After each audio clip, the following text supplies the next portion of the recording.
Hello everyone, welcome to the channel for Everything Arsenal and welcome to the player ratings for Arsenal's 1-1 draw against Fulham. Back with me again with this week's player ratings. It's the amazing Thomas from Arsenal Fan Reviews. How are you? Yeah, I mean, after that game, not too good at all, but thanks for having me on again. And how are you? No problem. Last time out, I think there were like two players you were really, what's the word, lenient with and kind with. I think NENY and NKETIAH. Let's see how your ratings are today. But first of all, before the ratings, what did you make of the game? And disappointing for you? Are you happy you got a point? Did you celebrate the goal? I didn't, to be honest. Not because that it was an embarrassing goal. It was right at the last minute, but because I was worried it was going to get chalked off again by VAR. Because VAR today, once again, so inconsistent. Two exactly the same scenarios. You got the CEBALLOS goal and the penalty, and yet two completely different outcomes. It really does not make any sense. But then again, you can't be, as a club as big as Arsenal, relying on VAR calls to get the 3 points against Fulham. I mean, we were beating them 4-0 earlier on in the season, so disappointed, 100%. But so again, it doesn't really mean anything for our season, does it? So. Yeah, Fulham have never beaten Arsenal at our place in the Premier League, so that would have been the first one. I know, like people would have been like, Burnley beat us at home, Fulham now. I know it wouldn't have been nice. Disappointing. A point, obviously disappointing as well, but yeah, it could have been worse. So let's get into the player ratings. Obviously, surprising to see Ryan start. What did you make of his performance? He almost got a goal, by the way. Yeah, I know. It was a surprise to me, but I mean, it wasn't that big of a surprise. In my predicted lineup, the whole back four, really, the whole defence and Ryan, I got correct because I just thought, like I said, it doesn't really mean too much. I'd give Leno a rest. I'd give everyone a rest. But when I actually saw it on the phone, that's when it really did hit me. Wow, he's actually starting. But I thought he'd done quite well, to be honest. I'd go with a 7. Yes, he did concede, but got the pre-assist for the equaliser. Done quite well. And honestly, didn't have too much to do. Yeah, you remember the last time he started, or the first time he started was against Aston Villa. We also lost 1-0. Could have been another 1-0 today. And I literally felt today he didn't have a shot to save, literally. So losing 2 games back-to-back with his only Premier League appearances would have been disappointing. But yeah, he actually helped us up front. He was playing kind of a sweeper. So I think, disappointingly, he was one of our better players today, unfortunately. So I think I'd agree with you, 7. Then the next one is the right-back, BELLERIN. I thought he was very disappointing, man. The passing was awful. You got subbed off. He has not started a Premier League game in 2 months. So what do you make of him? Yeah, like you said, really disappointing from him. I mean, I know he's going to go in the summer, but still, should we really be giving him these goodbye games? I would have loved to have seen someone like Cedric. I mean, what's happening with him? We haven't seen him for ages now. I thought he really could have slotted in one of these games, and unfortunately, we started with BELLERIN, who at some points kind of cost us the game, not in terms of giving away a goal and things like that, but it just, like you said, some of his passes, we really could have made something work. We really could have created some goals, and yet, like a couple of other players who started today, we're going to go over in a minute, just kind of went backwards, weren't that out there, and out of 10, I'd go with a 4. He did have an assist for Ceballos' disallowed goal, which is a good cross, but yeah, disappointing. I think 4 is fair enough. I actually felt like I always try and protect him when everyone is attacking him in all those games we played this season, but today was very disappointing. So 4, I agree with that. The next one is, let's go to the left back, XHAKA. XHAKA, well, I mean, again, he didn't seem the best player on the pitch. I wouldn't say that, but he did seem okay, and especially playing out of position still, he still did really look like one of those bigger sort of players on the pitch, if that's how you describe him. A pretty good mentality now. I mean, even when he was down on the floor injured at one point, he got back up, he brushed it off, he carried on the game, Out of 10, I'd maybe go with a 6. I mean, not too good, but not one of the worst, 100%. I mean, it would have been a huge miss to Arsenal if he had properly got injured, because that could have been our season over, because he's been so good this past few months. I never thought I'd be that scared when XHAKA is going down, because literally you have no one else to play in that position. Yes, thankfully we have no Europa League game this week, otherwise we would have been in trouble with all these injuries. You need some time to have a few players recovering at least. So the only thing with XHAKA is that we don't get any attacking efforts from that side when he's on the left, like the way Tini goes forward and bounce forward and has attacking enterprise from that. So for me, XHAKA defensively looked comfortable, so I'd give him a 6 as well. Let's go to the centre backs. I do not like this partnership. Gabriel giving away a penalty. What did you make of him? I thought there's 2 centre-back pairings at Arsenal. Gabriel and Luis and Holding and Marie. You can't really put the 2 together because it never seems to work. And once again today, that was proved. It's got to be one of the 2. Maybe the better combo, I'd say, is Gabriel and Luis. But unfortunately, that can't happen at the moment with injuries.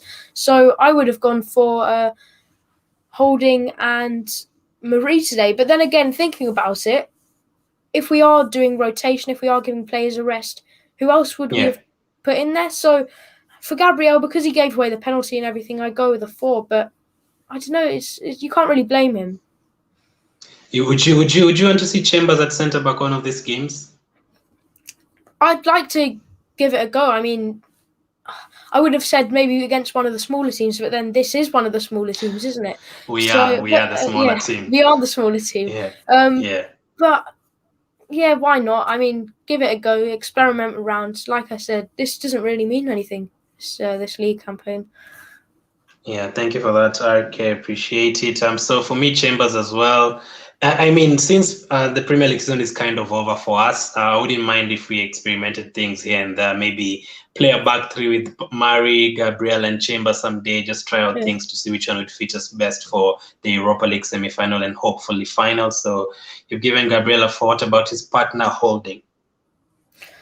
I thought he was, about the same. Didn't really have too much to do, but I did see him quite a lot up front again today. I think he did have a couple crosses in. He did have a couple chances himself. I'd go with a 5, maybe upping him 1 because he didn't give away a penalty, of course, but still nothing too impressive. Didn't have too much to do. It's just we couldn't finish our chances. Yeah, it's always the Arsenal where they didn't have anything to do and you still drew the game, unfortunately. So yeah, I agree with the 5. Then let's go to midfield now. NENY, my goodness. There's a time he had a chance to pass the ball to Saka and he decided to pass it back to Holding. I was just like, no. And 2-3 times he gave away the ball very sloppily. His passing is terrible. What do you make of him today?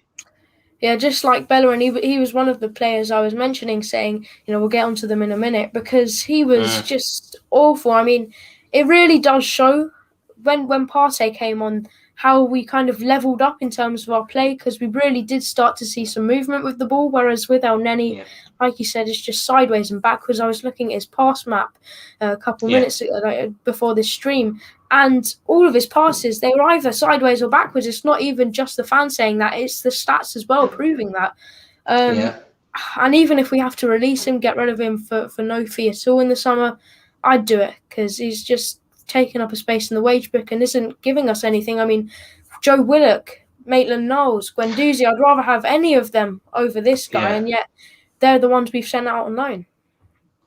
I'm actually very surprised that NENY still plays for Arsenal, man. This guy should have been gone like 2016 Wenger era, but he's been okay as a squad player this season, but you could see like it's limited. The offering is limited. So what did you give him? Out of 10, let's go with the 4. Or 3, the 4, maybe. Okay. And then Ceballos, I'd actually give him a 3. Ceballos? 3, yeah. I thought he maybe was a tiny bit better, but again, not too much to see. Still done one or two of his little back hills and things like that, but didn't create too much. Scored a goal, which I think should have been onside. I mean, the goal was onside. It was just that bit in the build-up. So I'm going to have to mark him up for that. Maybe a 5. I don't know. 5. I thought he was okay. The thing I like with him the last few games, I've seen him everywhere. He's on the right side. He's on the left side. He's like a central midfielder, attacking midfielder. But the one thing I don't like, Thomas, is the corners. Awful corners. We literally get like 15 corners per game, but all of them are terrible. Every single game. So I don't know, man. Maybe 5 because of that. I'd given a 6, but since those corners are very terrible, I'd give him a 5. Then the next one, I was really excited to see these guys behind LACAZETTE, all 3 of them. Let's start with the attacking midfielder, Smith Rowe. I think he got the assist. Yes, he did, because it was his shot, wasn't it, that was saved? Yeah. Again, I thought he was one of the better players on the pitch, just like all our youngsters at the moment. They're probably our best players. But again, no one was really that convincing. But out of 10, I'd go with a 6. Yeah, 6. Why not? Didn't add too much, but I did see him just like who are we just talking about? CEBALLOS all over the pitch, really. Yeah, Smith Rowe. I think every time Smith Rowe has the ball, I feel confident, just like SAKA. Yeah. It's not like when NENY or Ceballos has the ball. I always feel like something is going to happen when Smith Rowe has the ball. I think he's one of our better players again today. We'd never have scored a goal without him on the pitch. So I'd give him a 6, obviously, because we didn't really return up front. So I'd give him a 6. He got an assist. The next one is on the left side, Martinelli, always involved. Yeah, I did like the look of him today. It was great to see him. Maybe he isn't part of our best 11, which was probably the one we saw against Slavia Prague the other day. But it's definitely up there, at least on the bench for that best 11, because even when he starts, he's just like today, so attacking. He's everywhere, all over the pitch, just like a couple of players we've already mentioned now. Always trying to pull off shots and crosses into the box. Maybe wasn't our best player, but out of 10, I'd go for a 6 as well. I thought he'd done okay. I'd actually give him a 7. He almost scored like in the 90th minute. Yeah, he could have scored, but kind of half chances. I'd give him a 7 because of his effort. Like always involved in everything. Like yes, he didn't get a goal or an assist. I wish last time out he did get a goal against Sheffield. So I'd give him a 7. I think he's probably our best player today. And then on the other side, SAKA. SAKA, again, one of those players you see everywhere, left, right, back and front. Anywhere on the pitch you look, he's one of those really versatile players. At one point in the game, he dropped back to right back when we took off Hector Bellerin. And he probably was a left back at one point when XHAKA moved up the pitch a bit more, because he's just so good. And 1 or 2 chances, he really could have scored. I mean, some of his shots today as well, he's really improving on his shooting, something he wasn't too good at before. He scored last game. Today he was very close to getting another. So I'd go with a 7. I think was probably our best player, maybe our best player, but definitely up there. Can give him a 7. I'd give him the same as well, 7 with Martinelli. I think he's always involved, very good. Maybe I would have rested him today, but I always feel like without SAKA on the pitch, I always feel like we'll never get a goal. Like seriously, he's always like our best player, like every single game. But Martinelli was okay as well today, so 7 for him. Then the last one, striker LACAZETTE, got injured. Obviously, it was a shame to see him get injured. I didn't really see him involved too much, honestly. There were 1 or 2 passes, put players through, but I don't know, 5 wasn't our worst player, but again, not our best. Yeah. So and 5 for LACAZETTE. The injury. Hopefully he's okay.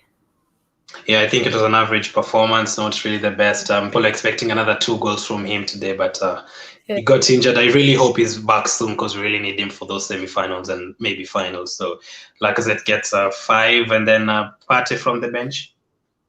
PARTEY, like I said, when he came on, he just added so much. Maybe wasn't getting involved too much, but when he did have the ball at his feet, he was 100% doing better than who he came on for, NENY. So I'd go with a 6. The 6, I agree with that. Pepe again. Almost scored. Almost scored that header as well. So I'd go with a 6 as well. Didn't have too much time to do anything, but done all right. I'd give him a 5. And then the last one, the savior today, saving a loss, saving us 1 point, if it was a good point either way anyway. What do you give him for the goal? I'd go with a 6. I think he probably was the worst sub that came on. But of course he scored, so I'm going to have to give him a point or 2 for that. Yeah, very right. Maybe you've used a harsh word, but I never feel confident when NKETIAH comes in. That's just the truth. When he comes on and LACAZETTE goes off, you're just like, yeah, it's a bad day. We're never going to win this one. But he got a goal. I was happy with that. I wasn't happy with the celebration. You should be getting the ball and trying to go back and trying to get a goal with 1 minute remaining. So happy for him that he got a goal, because he always people actually prefer him, a Balogun to him. So for him to come on and get a goal, that was good for him. Then the last one, Mikel Arteta. I feel quite sorry for him, honestly, because he was rotating, first of all, which is something I've done in my predicted lineup, like I've said now. a couple times, which I thought was the right thing to do. We do need to give some of these players a rest because they've played week in, week out. Unfortunately, it never worked. And again, with his subs, I think he brought them on too late. Partey too late, Pepe too late, and NKETIAH too late. Maybe Balogun should have been on the bench. I would have put him on the bench for this game. I mean, in my starting 11, I even started him up front. Unfortunately, that didn't happen. He was brought along to the game, I believe, but just to watch from the stands now. He signed his new contract. Out of 10, 6. 6. I think that's a bit high. Like Fulham at home, we should be beating them. Yes, I know the VR decisions, and I mean, like this game, the Burnley game away, the Wolves game away, these games we should have been clear. We should have been like 4 goals up in all these games. Like I don't understand how we didn't. We created chances in all those games, like Burnley away especially, and still didn't get the win. So I don't know. I agree with Balogun being on the bench. The subs, I was happy they came in the 65th minute. Maybe one of them should have come on earlier, but yeah, we should be beating Fulham, at least dominating them. So I think I'd give him, I don't know, man, maybe average, maybe 5, maybe even a 4. I know some people would even giving him a 2. If we lost the game, then it would have been even a 1, because we shouldn't be losing to Fulham at home. Last season, he kept Aston Villa up. We were about to keep Fulham up this season as well. So VAR and the referee, what did you give them? I'd go with a 2, maybe 1 or 2 correct decisions, but again, just Craig Pawson. He must hate Arsenal. I mean, I think he's a Chelsea. I remember Wolves away. He was very lucky that Leno and Luis weren't on the pitch today. Yeah, I know. Yeah. So 2, maybe even a 1 for them. So yeah, those are the player ratings from the 1-1 draw. Our next game is Everton on Friday. Do we just rest everyone for that for the Thursday game after that? I don't know, man. Let's wait and see. Thank you, Thomas, for coming on. Where can they follow you? Arsenal fan reviews on YouTube, and the football shirt show. Sorry, also on YouTube. Yeah, and football shirt show. Awesome, man. Thank you very much for coming on. So disappointing 1-1 draw. Not the best result to get on Sunday, but yeah, we move on to the next game. Probably all our eggs on Europa League basket, as everyone says. Not for me. I think you should have at least 3 more eggs in the Premier League basket. But yeah, thank you for watching. Keep staying safe, and I'll catch up with you guys later.